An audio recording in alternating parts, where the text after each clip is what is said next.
Now, despite some parts of the N3 highway between KwaZulu-Natal and Gauteng being reopened to traffic, authorities are advising South Africans to still delay their travels.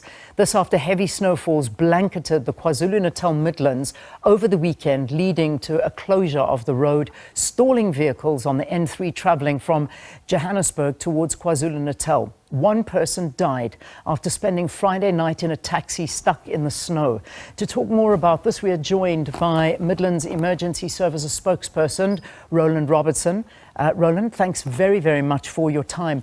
Perhaps you can just give us an update. Where are we at? We're reading that the roads have reopened, that everything is normal, but still, if you can avoid travelling, please do avoid travelling. That's the messages we're getting. Yes, good day. Thanks for having me. Obviously, the roads are open at the moment, but they are advising everybody not to travel at the moment due to the influx of traffic that's still out there that still needs to get to their destinations where they've been sleeping over at places. So when we talk about the traffic, how much are we dealing with? Obviously, the cars that had stopped and had spent, I mean, how long was the trail of cars, by the way, that was stuck on the N3 at that time? Yeah, unfortunately, it's hard to say. There were so many areas where there were backlogs. There was stuff in the snow. There was stuff where they put the diversion points, and everywhere there were still the people stuck everywhere, I suppose. Yeah. At the truck stops and everywhere they could get a place of safety. Yeah, that was, I mean, some of the we were hearing, I mean, at least 30 kilometers deep at one point on the N3, but I imagine that extended even further. So from that, what are we dealing with? Are the road flowing now freely? Has it been completely cleared? Yeah, from the reports we get in, the road is completely open at the moment. Okay, but the story is still for people, if they can, not travel. Is this due to, obviously you're saying the backlog of cars, but also the conditions on the road? How are they at the moment? Well, the roads are clear to an extent. Obviously, there's still snow on the side of the road. You're still getting your onlookers stopping on the N3s, which they're trying not to let them do because it's just causing an influx of traffic getting congested due to people stopping to see the snow. Yeah. Obviously, this was a very overwhelming time for those of you at the EMS, but perhaps you can talk to us about all of the passengers and the kind of help that you were offering at the time.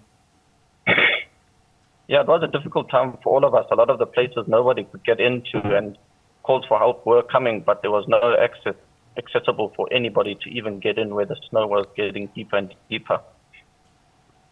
So when you managed to sort of get there, were you able to assist with at least liquids or foods or blankets, or was this the kind of operation that was underway to those that you could actually get to?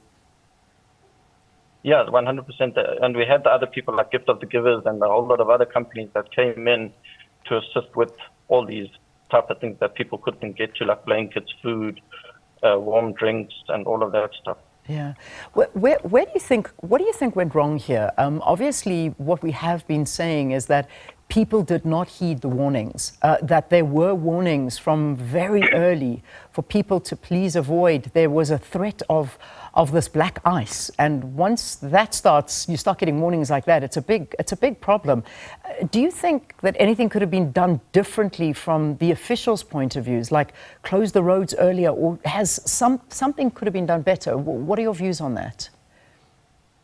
Well, I do think the magnitude of this incident was very, very big, and no one expected it ever to hit in this type of distance that it actually covered from Harrismith all the way down to Sadara, basically, which was quite a big area for them to even try and cover. So if we look at sort of the, I know that there was one fatality. Unfortunately, somebody did lose their life to hypothermia. Were there any other emergencies that you knew of that resulted from this? No, nothing at the moment. There were one or two people that got sick within the traffic, but they managed to get out and get to safety. Yeah. So your sort of today, what is it that you're going to be focusing in on today as EMS? Well, we still are in a lot of areas. There's still a lot of back roads that are still closed and everything. So we're just trying to see how the day goes and try and get to these people that still need help out there. So what you're telling me is that there actually are still people that are stuck in different areas. Are you able to tell us whereabout that this congested areas are and where people are still stuck? Well, there's not really congestion. It's more of vehicles that are still stuck on the road. Those people have been taken out, their vehicles on these back roads that are still stuck.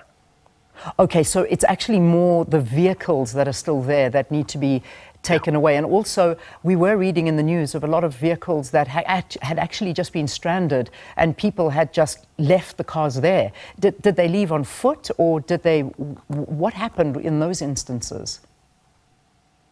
No, a lot of them could have even run out of fuel using their heaters throughout the night and everything, trying to keep warm. And I think they had no option but to leave the vehicle at one point and get to safety where they could sit at least.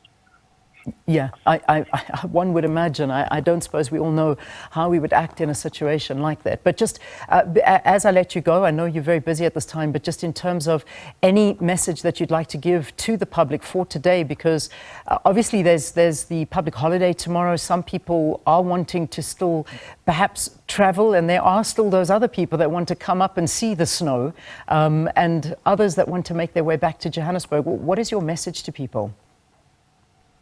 Well, obviously, we do urge people always to travel with extra supplies like blankets and extra food, because these type of incidents, even accidents, can happen at any given point, and people need to be prepared if it does happen.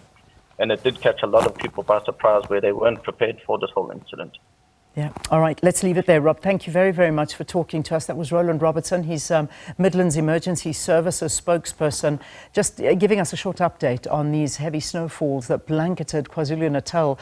And that was focusing in on the Midlands, and a huge issue. So you've heard, please, if you don't have to travel, do not travel. And certainly don't just get in your car so that you can go and see the snow, because you may find yourself in a lot of trouble. So please just take care out there.